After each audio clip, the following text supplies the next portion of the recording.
Good morning, everyone. It is a little after 8 on Friday.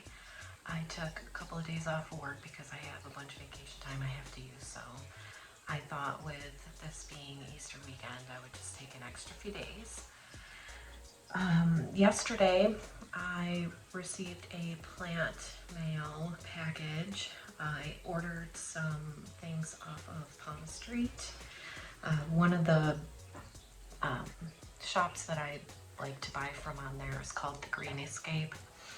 They usually do a lot of like starter plants, small plants, which I like because I have a lot of plants, so starting off with something small is kind of nice. It gives me time to kind of figure out who's gonna get on the chopping block before, you know, the plants that I purchase get large enough that I'm gonna need to actually start to think about removing some things from the roster. So it's nice to start off with small plants, plus I like to watch them grow. It's kind of, I mean, it's nice to get a huge plant that looks pretty and, you know, is lush and full and nice. But I find it a little more rewarding to start with small plants and then grow them up and see how well I can do that. How quickly is kind of fun too. So, having my morning coffee, and I have 2 new plants that I purchased, and then I have one plant that I wanted to show because it's finally starting to grow. It was a rooted cutting that I received when I sold a plant on Facebook. The gentleman that bought my plant actually brought this plant rooted up in a pot for me, so it was really cool because it actually turned out to be a wish list plant, so I was kind of excited about that. And then I also have a little hopeful project going on with some alocasia worms too, so we'll discuss that. And then I may need to stop and I'll probably take you with me. I have today is soil or media sterilization day, so I have some of my mix, my air-raid mix in the oven right now. So we'll pull that out and I'll kind of show you my process for that as well. Oh, coffee is so good. So I'm going to start off with my project. So this is a container with 5 very small alocasia corms, and these are for a Bambino pink variegated. So I bought a starter plant of an alocasia Bambino. It was supposed to be the pink variegated, and it did have some pink variegation, but it was very minimal. And I knew that when I bought it. I wasn't expecting anything super fantastic because it wasn't expensive. So, but you know, some of the variegated alocasias can get quite pricey, and I've always been hit or miss with alocasias. So I didn't want to put the money into something that I wasn't sure I was going to be able to keep alive. So I bought an inexpensive, low variegated alocasia, and I also knew that generally when it comes to the variegated alocasias that, you know, sometimes the variegation can come in really nice later on as the plant matures. And then also, you know, if that's a bust, a lot of times you can get good variegation from the corms. So I took 5 corms from the plant that I had. It finally gave me some corms to get from it. So I have them just in perlite for now. I know a lot of people use stratum for corms, but for me personally, I've done that in the past and not had great success with it. I've always seemed to do better with just perlite and some water in the bottom, so that's what I'm going to do with these. I've had mold issues with doing them in fluval. Even if I have it someplace, you know, where there's good aeration, it's still for some reason for me molds, so I don't tend to like to use that for my corms. So we will see what happens. They've been in here for about, I want to say like almost 2 weeks, not quite 2 weeks, like a week and a half maybe. And they were white as a ghost when I pulled them out. They finally have like a little paper sheath on them that is very thin and developed while they were in here, so I'm not going to try and peel that off. I'm just going to leave them. It shouldn't, you know, hinder it from sprouting. So we'll see what happens with those. Crossing my fingers and keeping them in a food container with the lid just slightly cracked so there's some air, but they're staying nice and moist and humid. And then I have them in a cabinet, so they're getting plenty of light and heat and moisture. So we'll see what happens with those. The second plant I wanted to highlight was the cutting that I received when I sold the plant on Facebook. So the gentleman that bought the plant from me actually owns a nursery locally. It's called High Miller's Nursery in Newfane. And they usually do a lot of perennial plants, shrubs, and annuals. They do have some house plants that they'll do, but they're usually like begonias or something that we would consider a tender perennial that you can grow as a house plant usually. But he started getting into house plants, so he had this Ceropegii, and this is the parachute plant, which was on my wish list, so I was super excited when he brought this. And it was just this little stick here for a long time, and it only gets these tiny, tiny, tiny, tiny little leaves. That's it. That's all the leaves that this plant will get. It's basically just sticks with little tiny leaves and eventually blooms. So I'm excited to see this thing bloom. I'm sure it'll be a really long time before that happens, but it started to grow. I have this, and it seems to be fairly fast once it starts. I got this last, I want to say late summer, like September-ish. And it's just been, I have it in pawn. It seemed to like having a little bit of consistent moisture. I had it in a potting mix that it came in, and I let it dry out a little bit too far a couple of times. And I was just afraid that, you know, having it dry out like that would hinder it from growing. So I stuck it in pawn, and it seems to love it because it's been doing really good since then. You know, when it started to put out some growth here, so we'll see how that plant progresses, but I'm excited about that one because the blooms on that are really cool. So on to the plants that I purchased. Both of these are wish list plants. They're plants that, one of them I figured I would probably go for at some point. But the first one I'm going to show you was one that I probably thought I would never be able to afford to own, because this plant was crazy expensive not that long ago. And so, you know, I was really excited to be able to get a TC of this plant. So the first plant is a Monstera White Monster.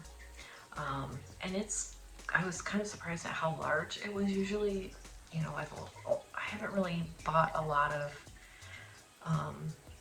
TC plants that weren't already, you know, potted up and started. Obviously, most plants today are tissue culture, and so, you know, when you buy them, they're usually, you know, like a larger size, already grown. They're already potted in some type of media. So I don't have a lot of experience with TC plants that come in, you know, in a package or a tube with just the plant, and typically it comes with a little bit of the gel media that it grows in, and you have to rinse it off, and there's a whole process for those. I've tried that twice, once successfully and once not so successfully, so I kind of hesitate to purchase them in that state, just until I kind of, you know, can read up a little more on the process for transitioning those plants from the media into something that you're going to, you know, grow the plant up in permanently. But Green Escape, they They actually rinse all of their TC plants off first before they ship them and put them in a tube. And then you get the plant. You'll still have to rinse it, you know, when you get it and everything, but at least it's kind of taken care of a little bit more further along in the process, so it's a little easier to take them from the TC tube and put them into something. So I usually do them in pond right away. I know some people do water, but I'm always afraid it'll rot, where with pond at least it's not as wet, but it's still fairly moist, and then I just kind of tape the lid over, you know, 2 cups together to give it some more humidity, because they do require a lot of humidity when they first, you know, come out of their containers. They're used to being in that super wet, you know, situation. I did order one other TC plant in a tube from the same company last fall. It was the last plant shipment that I did before it gets too cold here for me to even risk, you know, shipping plants in the winter time. So I did the same exact process with that one, and it's doing fantastic. It's finally starting. It was even smaller than this one. It was very, very tiny. So it's growing really well, but it's still quite small yet. So I was surprised at how large this one was. It has 2 good leaves. One of the leaves looks like it may be getting ready to, you know, sprout another leaf. So we'll watch the progression of this one. I'm like really, really excited to add this one to my collection. It's very cool. So Monstera White Monster. Exciting. Tuck that back in. And that's what she looks like in my grow cabinet.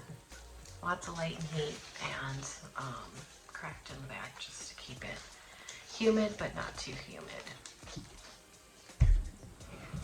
And then the second plant that I ordered was also from the same company, the Green Escape, through Palm Street. They also have an Etsy shop as well, but I happened to be on Palm Street and saw these two, so I ordered these two. But the second one that I ordered is a Delta Force Anthurium. So this one I'm really excited about. You know, the Delta Force is kind of, I think every tropical plant growers, you know, on their wish list is to have an Anthurium Delta Force. It's kind of a legend, I guess, right up there with the Dock Blocks. But very tiny, doesn't even have the veining yet, so we'll have to watch this one grow. Super sturdy plant though. I was really surprised. I mean, I know that this is, I believe that this is a hybrid with the pterodactyl and the crystallinum, if I'm not mistaken. Could be wrong on that one. But it's definitely, you know, a thicker leafed plant, and it has, you know, thicker roots like the pterodactyl has. It has the same kind of texture, so that's kind of neat. So hopefully it means it'll be, you know, sturdy and easy to grow.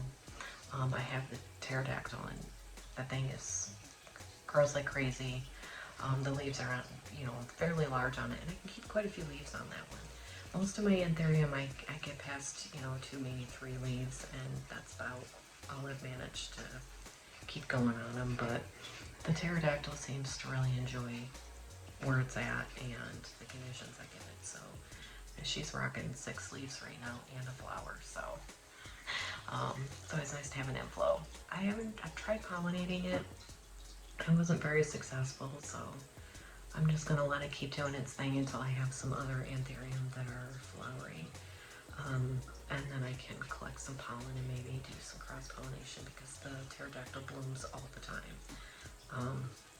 You know, it blooms in winter, blooms in summer, blooms whenever, so I wouldn't have any issues with, you know, trying to pollinate the inflows on that plant. But so Delta Force, looking forward to watching this one get bigger, and I have it in a pond mixture that I make. It's got pumice, perlite, the pond mix, and of course it's an Amazon DIY pond. It's not, you know, the Luchusa pond, which no one can find right now. I guess they're not even going to make it anymore.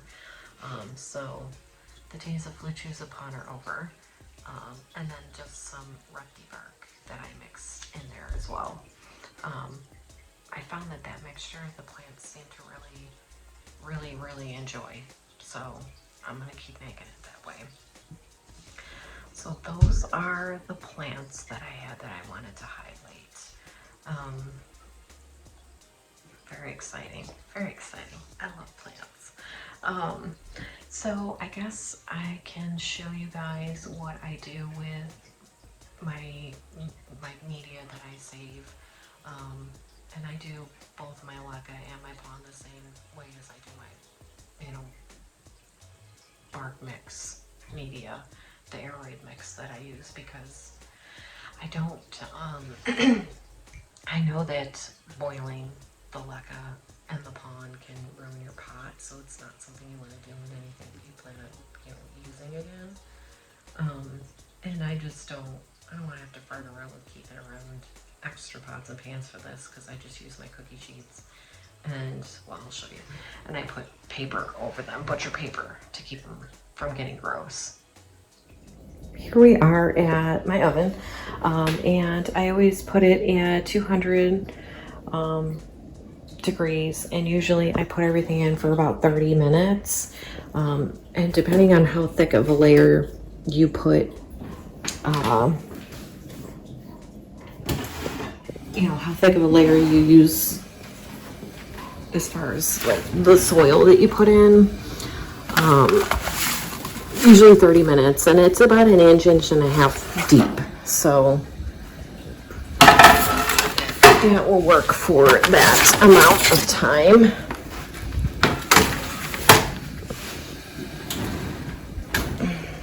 Okay, so I just use butcher paper right on my cookie sheets, and then I just scoop all of the soil and put it into, you know, onto the sheet, stuff it in the oven, and sits there for 30 minutes.